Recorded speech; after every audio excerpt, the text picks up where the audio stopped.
Add Trigger is the most powerful spell in Noita. Okay, well actually it's Chainsaw, but if we allow modifiers and other support spells, Add Trigger becomes the strongest one. First though, before I get into the more complex spells, the more simpler version is with trigger spells. There are a bunch of different ones of these, but really all they do is they create a target, and then the target picks out the next spell it can find, and that's the payload. So the Spark Bolt will shoot, and then the Spitter Bolt will shoot after it. And that's anytime it comes into contact with something. So it can shoot these fish. You saw that 8 was the Spitter Bolt. And you could really change it with any spell. I can shoot a chainsaw, and chainsaws do 13 damage on top of the 3, so that's 16. So you have a lot of customization. You also have a bunch of different triggers. Generally, you want to use the Spark Bolt with trigger because it only costs 10 mana as opposed to 35, 40, or 16, or it can just be a worse projectile. There are also the timers, and what these always do is after a third of a second, the payload will shoot. So that's about a third of a second out, but it also shoots if it hits something before that. Generally though, you want to try and find a trigger spell. So just these two spells alone, with a spell of your choice, can dispatch some boss monsters.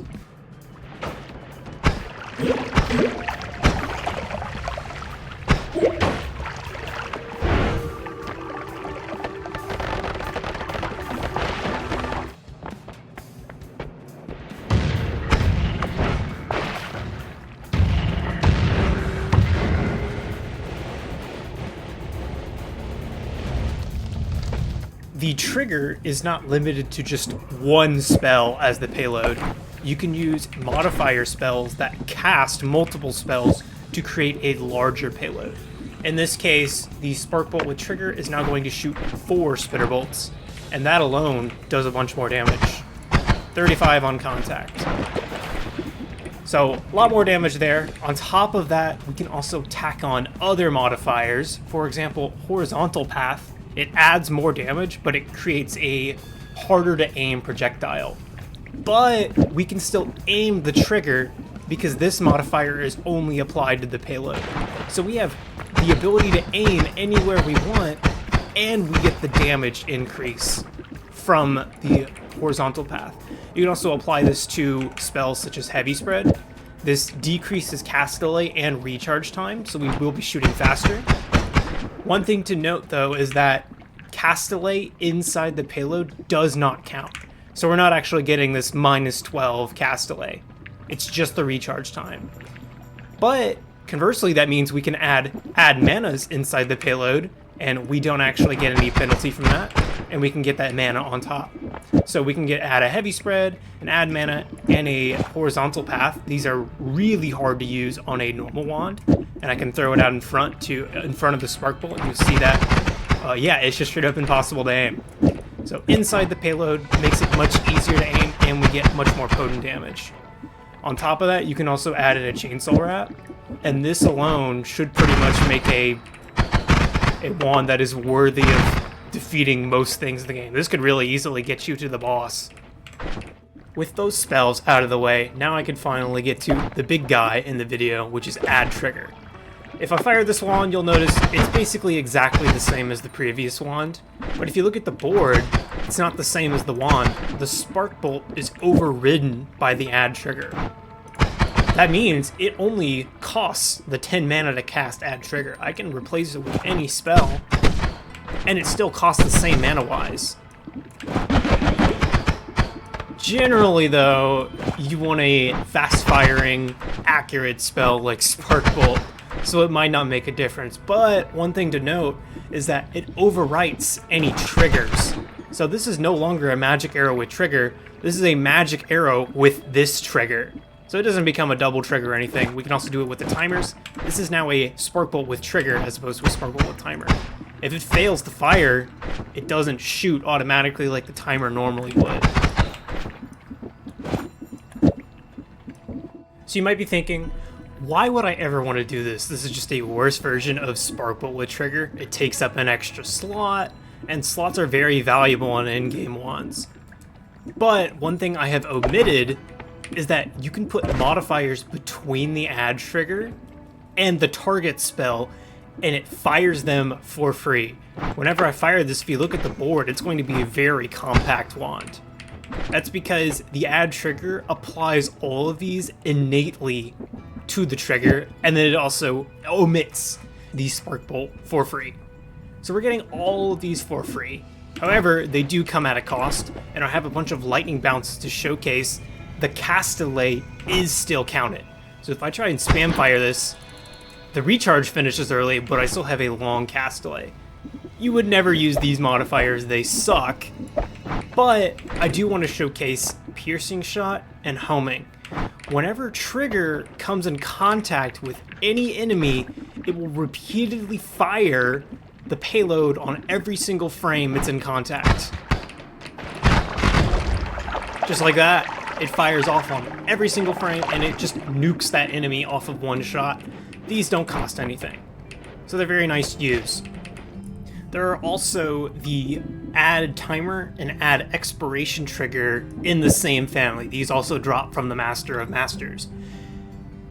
Normally, you're always going to want to use add trigger, but the difference is these just do different things. They still apply all of these innately, but instead of firing infinitely whenever they hit a target, they only fire once. So, for the most part, it is a more expensive version of add trigger that it just works. So as you can see, every time the spark bolt hits something and dies, it fires off. But we can use the add trigger to fire off multiple times, and it's cheaper, and it's a much more successful. One thing to note is that if I use an add mana in the target block, it doesn't actually do anything because it counts as 0. On top of that, we get the cast delay, so you get the worst of both worlds. The add mana doesn't work, and we get the cast delay. But if I put it in here, it is on the board, as you can see, and it is working. And because it's in the payload block, we don't get that cast delay. Finally, one more thing to note, if I put these lightning bounces back on, if I put a chainsaw at the end, it's being fired at the same time as the add trigger because of this double spell, and it will cancel out all of the cast delay. But as you can see, the chainsaw does get these modifiers applied to it. So even though the add trigger is applying it to the spark bolt, the add trigger has ridden down all of these modifiers, and it's applying it to this chainsaw being fired at the same time. Effectively, we're doubling up on these modifiers that we're already getting for free. This wand, with some tweaking, and obviously the lightning bounces being removed, is totally capable of beating the whole game. You're getting the strongest version of a spark bolt with trigger, and you have all these modifiers attached, but we still need a little more oomph. This will not do the trillion damage that we need to kill a 33 orb culmate. So I'm going to step back and talk about a different property of add trigger. Add trigger will always search for a target, and then it will search for a payload. If it fails to find either, it will just stop where it is. But it will still write down all the modifiers and the shots and the targets it picks out before doing so. So the first casted double spell will go off, and then it'll pick add trigger. Add trigger will read through, it will find a target, but there is no payload. So it cannot successfully fire off. Okay, the second fire of double spell will go off. Add trigger has already been fired, so it cannot call that again. It will now call the damage plus and the spark bolt because they were ridden down inside of the add trigger and not consumed. What that means is we're getting an add trigger that fires both of these, and then we're getting the real copy of both of these. So we are doubling up on both of these at once. So we're going to have 2 damage pluses applied to 2 spark bolts. So this does 3 damage, this adds 10 damage, there's 20 damage per spark bolt on top of the 3, so that's 23 damage per spark bolt, and then there's 2 of them. So this should do 46 damage when we fire. 46 damage because it's being copied twice. On its own, this doesn't really seem like a lot. We're getting 2 uses out of damage plus, and 2 spark bolts, so be it. We can scale this up because Add Trigger is very picky about what it can use as a target. Add Trigger is of type Other, and it will always ignore type Other when it's searching for a target. That means we can stack multiple Add Triggers in front of each other, and it will skip all the rest of them while trying to read to find a target and a payload. In this case, the quad spell goes off and the first cast goes off. This casts the Add Trigger, it ignores the other Add Triggers, and then it reads 10 damage pluses and a Spark Bolt. It does not find a payload, so it writes all of this down, and then it deactivates. The second spell, the second copy of quad spell goes off. It picks the second Add Trigger because the first one's been fired. It does the same thing, it reads through all of them, turns off. Third shot, third Add Trigger, reads through all the spells, turns off. Fourth Add Trigger, reads all of them, turns off. In the end, because all of these have been fired at the same time, damage plus has been read 40 times and there have been 4 Spark Bolts. So we now have 400 damage on 4 Spark Bolts. When we fire that, you're going to see a pretty big number and a lot of recoil. Very nice. We can also add in a 5th cast because these have not been consumed for real. But if you notice, this is a very cheap cast. Whenever I add in the spell to cast them for real, it gets much more expensive. Whenever you start having beefy modifiers, it's going to get very expensive whenever you start casting them for real, so you might just want to leave it to the Add Trigger. Because all this is it's 4 Add Triggers and a quad spell for 45 mana. That's all this wand costs. You can see this is starting to get pretty overkill. We're wrapping several times, we're getting a bunch of it. Still though, we want to do 1 trillion damage. So the final form of this is using Divide Bys into Add Trigger.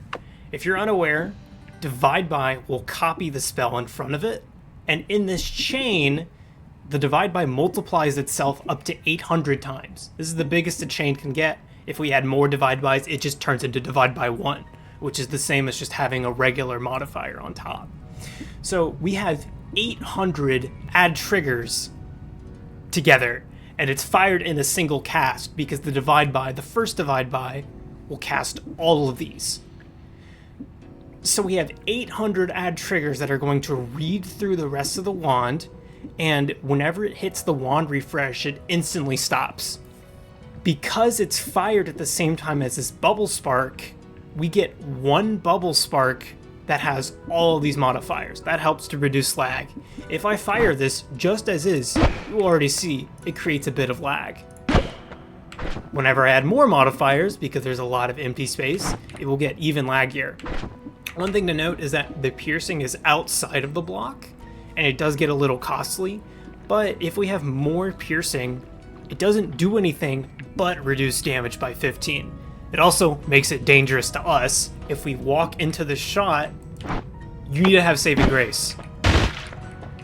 Have saving grace, otherwise you will die. And also have good healing, so you can survive a shot such as that. We also have an increased lifetime that is being multiplied by 800. So this is a very deadly shot that will last for a really long time. So it's a good idea to have an explosive detonator or another spell to cancel out these shots. If I were to take this out into the level, it would do a lot of damage, but we can do better. One thing that gives it so much more damage is adding on critical stacking alongside water. If water is cast at the same time as the fired shot that gets all of these modifiers, it will always crit if the enemy can be crit on. Some enemies like the bridge boss do not get crits, and that's what the heavy shot does. So now we have a shot that is capable of doing billions, if not trillions of damage. Let's go out on the level and fire it. Hello, my next test victim. I don't even know how much damage that was. I'll probably write it down on screen. That is a really potent shot. And yeah, that will kill you. So make sure you have a way of canceling it out. Finally, one thing is that, yes, this does a lot of damage, but it's all projectile damage. This is what our damage is being applied to. It's a projectile. Heavy shot increases damage, but it's projectile. Crit multiplies damage, but it's multiplying a projectile. So if something is completely immune to projectiles, we can't do anything. Thankfully, we have a pretty elegant solution. A lot of things that are immune to projectiles can be cursed, and then it will kill them on the next frame after this applies. This does not get multiplied 800 times, but it still will just kill them. However, that's not perfect, because several bosses and a couple of enemies in the power plant are immune to this curse. However, they're not immune to electricity and weakening curse electricity. Now, this shot is doing 800 electric charges, it's cursing them with electricity, and it's cursing them with projectiles. This will kill literally everything in the game except for one singular instance. Welcome to the Toveri lair. I have been chilling out here for long enough that the actual boss has just flown off into the distance, which gives me the convenience. I can just kill all his children really easily. Every time one of his children dies, Toveri powers up. He becomes slowly more and more immune and grows his HP pool. So if I fire at him right now, nothing will happen because he's being healed by the projectile and electric damage. So you just need a separate type of damage. Thankfully, drill is something that we can use. If we take off all the projectile on top of it, this is now exclusively drill damage being multiplied. Actually, I forgot about the electric as well. Now it's just drill damage. Let's fire at him. It fired on top of him so it didn't pierce. There we go. We did it! Now that I have the wand that can beat anything in the game, I actually took it out for a spin.